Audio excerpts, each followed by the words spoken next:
Sa nakaraang video, sinubukan pa sanang tumanggi ni Lin Tian, pero sa huli ay sumunod na lang siya sa agos. Kahit asawa lang ng isang duke si Jamila, malinaw na siya ang may tunay na kapangyarihan sa panahong iyon. Malakas ang impluwensya niya at higit pa roon, mayroon siyang bihirang talento, ang kakayahang gumawa ng world-class magical weapons, isang bagay na kailangan ni Lin Tian para sa kanyang plano. Habang si Jamila ay handa ng kumilos, may biglang boses na sumigaw mula sa labas, nagtanong kung nasa loob ba ang reyna. Pareho silang napatigil sa nerbiyos. Dahil sa taranta, mabilis na gumapang si Jamila sa ilalim ng kumot, para bang sanay na siya sa ganitong sitwasyon. Dahil wala ng ibang paraan, lumabas si Lin Tian para harapin ang mga bisita. Nang pagbuksan niya ang pinto, nakita niya ang magkapatid na sina Winnie at Linda, mga anak ng isa pang duke.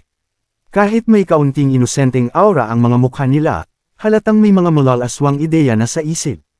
Ipinaliwanag ni Lin Tian, na pilit pang ngumiti, na wala pa ang reyna at tinanong niya kung anong pakay nila sa ganoong oras. Nagkasulyapan ang dalawang dalaga, sabay ngumisi ng may kahulugan, para bang nagkaintindihan na sila. Pagkatapos, parehong tumingin kay Lin Tian nang may mapanuksong titig at sinabing kung wala ang reyna, ayos na rin siya ang kausapin. Doon na niya na-realize ang tunay nilang pakay. Hinayla siya pabalik sa loob ng kwarto, habang tahimik na sinusuri ng mga mata nila ang matipunong katawan niya, lalo na ang parte na pinag-uusapan sa buong kaharian. Nagkunwari pa siyang inosente at nagtanong kung anong dapat nilang pag-usapan, pero halatang halata ang pilit niyang acting. Mas lalo lang siyang dinikitan ng dalawang dalaga, sabay bulong na gusto nilang malaman kung ano ba talaga ang pakiramdam na kasama ang pinakamalakas na lalaki sa buong kaharian. Doon siya napasigaw ng taranta. Nagrereklamo kung bakit kailangan pang haburin ang suot niya kung usapan lang naman daw ang pakay. Sa ilalim ng kumot, halos pumutok sa galit si Jamila. Iniisip niyang ang kapal ng mukha ng dalawang dalaga, at kung hindi lang daw niya sinadya na paalisin si Adele, hindi raw sana nagkaroon ng lakas ng loob ang dalawang ito na pumasok. Habang nagugulo ang lahat sa loob, may isa pang boses ang biglang sumigaw mula sa labas. Siya pala ang nakababatang kapatid ni Adele, ang dwarf na nakilala na rin minsan ni Lin Tian sa tavern. Umiiyak-iyak pa itong tumawag sa kapatid, kunwari raw ay may sakit siya at kailangan ng reyna. Nagulat sina Winnie at Linda, at mabilis na sumuot sa ilalim ng kumot, pero laking gulat nila nang matagpuan si Jamila roon. Nagbigay ng senadorya si Jamila para manahimik na lang silang lahat. Habang patuloy sa pagtanong ang kapatid ni Adele, bigla na lamang niyang binuksan ang pinto at pumasok na parang siya pa ang may-ari ng kwarto. Nang makita niya ang tatlong babae na nagunahan lumabas mula sa ilalim ng kumot, napuno ang kwarto ng matinding hiya at tensyon. Namula ang mga mukha nilang parang nasunog, sabay takbo palabas dahil sa sobrang kahihiyan. Si Lin Tian naman ay naiwan sa kama, medyo napapailing at nagtatakang lahat sila ay ganoon pala kalakas ang pagnanasa. Pero kahit magulo ang nangyari, naniniwala siyang nakatipid siya ng oras sa pagkuha ng koneksyon. At oras na raw para kausapin ng reyna tungkol sa produksyon ng magical weapons.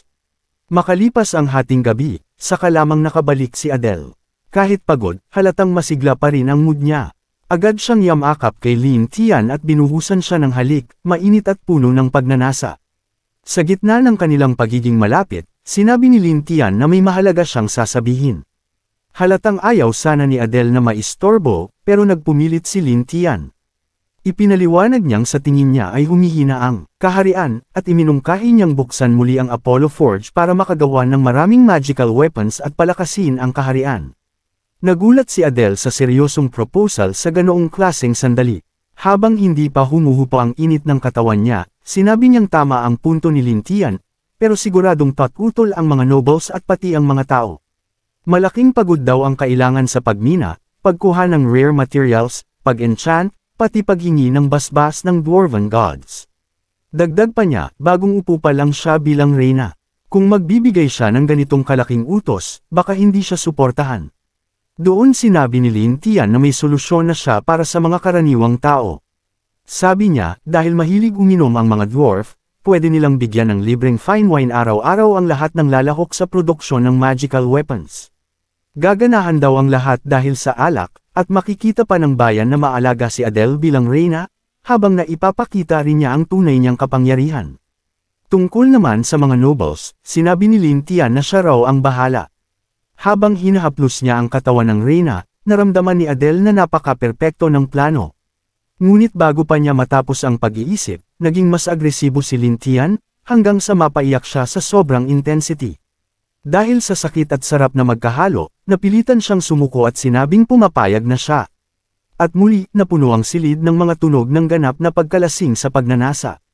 Sa tulong ng tahimik pero epektibong pag-asikaso ni Lin Tian, at sa tukso ng libre at masaganang fine wine, naging napakakinis ng muling pagbubukas ng Apollo Forge. Ayon sa plano niya, kapag nakagawa sila ng 1,000 magical weapons, magkakaroon siya ng hukbong kayang lumaban kahit sa 10,000 kalaban. Nagtipon ng buong lahi ng mga dwarf sa harap ng Apollo Forge, isang napakalaking istruktura na abot daang metro ang taas, kumikislap sa sobrang kinis ng metal. Ito ang obra maestra ng sinaunang dwarfs, isang forge kung saan nalikha noon ang hindi mabilang na world-class magical weapons. Lahat ng proseso, mula sa pag-smelt ng iron, pag-ukit ng runes, hanggang sa enchantments, kinailangan ng perpektong sabay-sabay na pagkilos. Agad na kumilos ang mga dwarf. May grupo para sa pagmina. May nag-aalaga ng apoy. May nangangalap ng materials para sa enchantments. At ang pinakamagagaling na blacksmith sa buong lungsod ay pumwesto mismo sa forge para simulan ang paggawa ng mga armas. Para mas maintindihan ang buong proseso, sinabi ni Lin Tian na gusto niyang tumulong mismo sa minahan. Lubos itong ikinatuwa ng mga dwarf. Sa mata nila, hindi lang siya malakas, isa siyang noble, responsable, at tunay na mapagkakatiwalaang tao. Pero nagdala rin ng kakaibang eksena ang pagpunta niya sa minahan. Dahil pantay ang trato sa lahat, babae man o lalaki, nagtatrabaho ng pareho ang mga dwarf. Kaya habang nagmimina, napapalibutan agad siya ng mga babaeng dwarf. Kumikislap ang mga mata nila, nakangiting parang may balak, at tila gusto siyang maagaw ng bawat isa. Halos parang biktima siyang pinag-aagawan ng mga leon na gutom na gutom. Pagsapit ng gabi at natapos ang trabaho, kumain si Lin Tian kasama si Adele. Pinuri siya ng reyna, sinasabing kahanga-hanga ang ginawa niya sa minahan. Malakas siya, pero marunong ding magpakumbaba at makisama sa hirap. Dahil sa magandang halimbawa niya, pati ang mga nobles ay nagsipag na rin. Sinabi naman ni Lin Tian na ginagawa lang niya ang dapat. Pagkatapos, banayad niyang hinawakan ang kamay ng reyna at ibinulong na ngayong unang araw pa lang ng pagmimina, baka mas mabuti kung lalabas siya ngayong gabi para i-check ang mga tao, kausapin sila, at tiyaking walang reklamo o problema. Mukha lang siyang nag-aalala para sa kaharian, pero ang tunay niyang layunin ay, siguraduhin walang delay ang paggawa ng magical weapons. Nagpakita ng pag-aalala si Adele. Tanong niya, baka may mangyaring masama kung lalabas siya ng ganito kalate. Pero ngumiti lang si Lin Tian, sinabing kung kaya niyang talunin ang undead, sino pa raw ang makakapanakit sa kanya. Pagkatapos nilang kumain, nagtungo si Lin Tian sa mga tavern ng lungsod. Malayo pa lang, rinig na niya ang tawanan at ingay ng mga dwarf na umiinom. Sinabi niyang pumunta siya para makipag-inuman sa kanila at siguraduhin silang lahat na basta't magsipag, magiging mas maganda ang buhay ng buong kaharian. Isang dwarf ang nagtaas ng mug at tumawa ng malakas, sinasabi na mataas ang respeto niya kay Sir Dennis, ngunit medyo naiinggit din. Dahil daw kay Lin Tian, may unlimited drink sila gabi-gabi. At hanggat may alak, ayos lang daw ang kahit anong trabaho. Ngumiti si Lin Tian, malinaw na gumagana ang plano niya. Hanggat tuloy-tuloy ang forging ng armas, panatag ang loob niya. Nagpatuloy siya sa pag-ikot, pumupunta sa bawat tavern. Hanggang sa dumating siya sa huli, isang tahimik na lugar, halos walang tao sa labas. Inisip niyang perfect spot ito para makarelax pagkatapos ng mahabang araw. Pero pagpasok niya sa loob, napatigil siya. Puno ang buong tavern. Siksikan, mainit ang hangin. Agad siyang sinalubong ng waitress na naka-maid outfit, nakangiti ng napakaliwanag.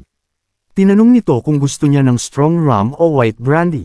At mula sa sandaling tumapak siya sa loob, lahat ng mata ay tumingin sa kanya. Walang kumukurap, walang umiwas. Isang malamig na kilabot ang gumapang sa likod ni Lin. Napansin ni Lin Tian na may mali nang makapasok siya sa tavern.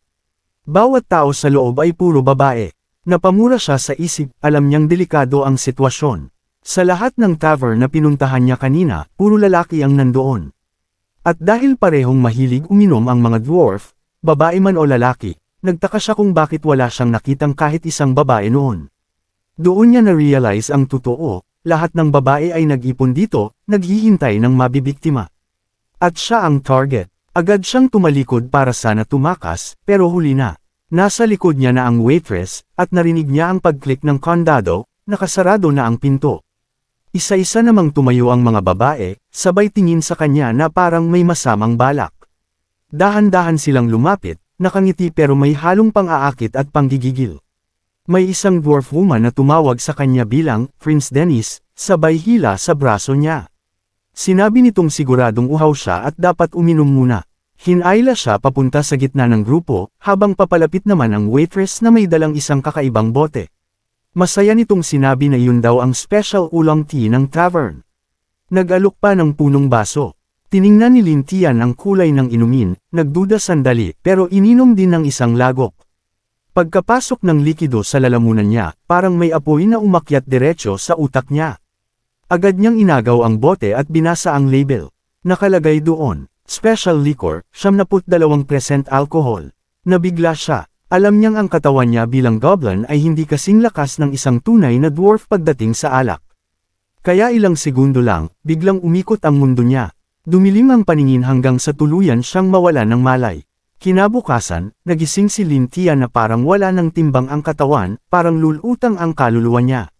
Malabo ang isip, nanlalambot ang bawat kalamnan. Kalahating araw pa bago niya nagawang igalaw ang katawan niya ng maayos. Pagtingin niya sa paligid, halos mapatalon siya sa gulat. Nakahiga siya sa isang malaking kama, at sa paligid niya ay nakakalat ang napakaraming babaeng dwarf, kulang sa saplot at mahihimbing ang tulog. Mahina niyang natanong ang sarili, halos pabulong. Anong nangyari kagabi? Nagdala siya ng kaba at pilit tumayo, pero ilang hakbang pa lang, napakapit na siya sa pader habang hinihingal.